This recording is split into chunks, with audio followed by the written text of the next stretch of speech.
Kita tidak punya kendali untuk mengatur orang berbuat apa kepada kita, entah berbuat baik atau berbuat jahat, berbuat menyenangkan atau justru menyakitkan hati. Kita tidak punya kendali, tapi kita punya kendali untuk menyikapi. Jika kamu mengamini filosofi stoik, maka kamu kurang pas mengatakan itu tindakan bullying. Kenapa? Karena dalam prinsip stoik, dalam dikotomi kendali ada praktek askesis. Ryan Holiday dalam buku The Daily Stoic mengatakan bahwa kita tidak bisa mengendalikan apa dan bagaimana sesuatu terjadi. Yang bisa kita kendalikan adalah bagaimana kita bereaksi terhadap apa yang terjadi.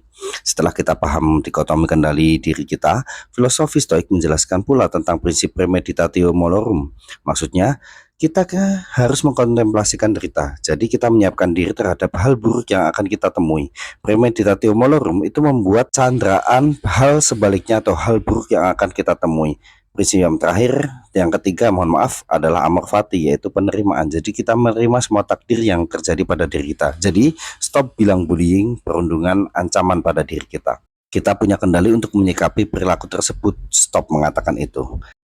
Bully, kenapa selalu dikatakan negatif? Yang membuat kerusakan emosional lah, depresi lah, tertekan lah, yang membuat inilah, yang membuat itulah, stop. Apalagi Gen Z dan Alpha kelak, stop. Dalam menghadapi kesulitan atau tekanan, sebenarnya justru membuat perkembangan mental pada aspek ketangguhan atau yang disebut dengan resiliensi. Dalam teori post-traumatic growth (PTG), meskipun trauma atau stres berat bisa menjadi dampak bullying, kalian tahu tidak kalau beberapa individu korban bully justru dapat berkembang lebih kuat, lebih empatik, dan lebih termotivasi setelah menghadapinya. Pengalaman buruk sebagai korban bully itu sendiri justru membentuk ketangguhan. Ingat, ketangguhan. Dalam kajian ilmu psikologi, PTG menjelaskan tentang seseorang mengalami peristiwa traumatis atau stres berat, ada kemungkinan mereka dapat mengalami pertumbuhan psikologi yang positif. Bullying umumnya memang merujuk pada perilaku yang merugikan, merendahkan orang lain baik secara fisik, emosional, atau sosial.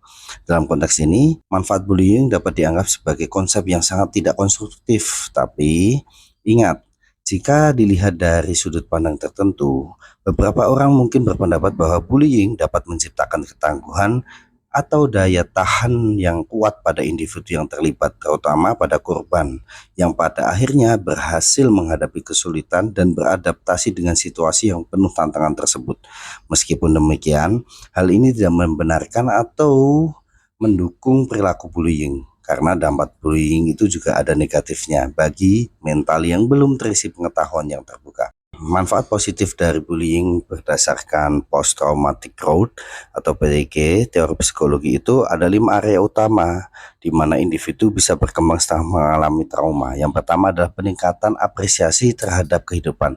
Maksudnya, mereka akan menghargai setiap momen dan hidup mereka dengan lebih sadar.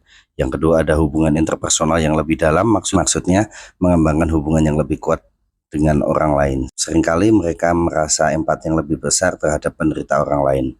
Yang ketiga adalah kekuatan pribadi yang lebih besar. Mereka lebih kuat, lebih mampu mengatasi tantangan hidup setelah melewati pengalaman traumatis.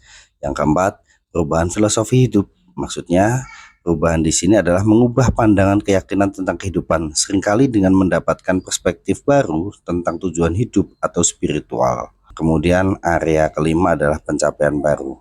Maksudnya mencapai hal-hal yang sebelumnya tidak dipertimbangkan sebagai hasil dari dorongan motivasi yang muncul setelah trauma.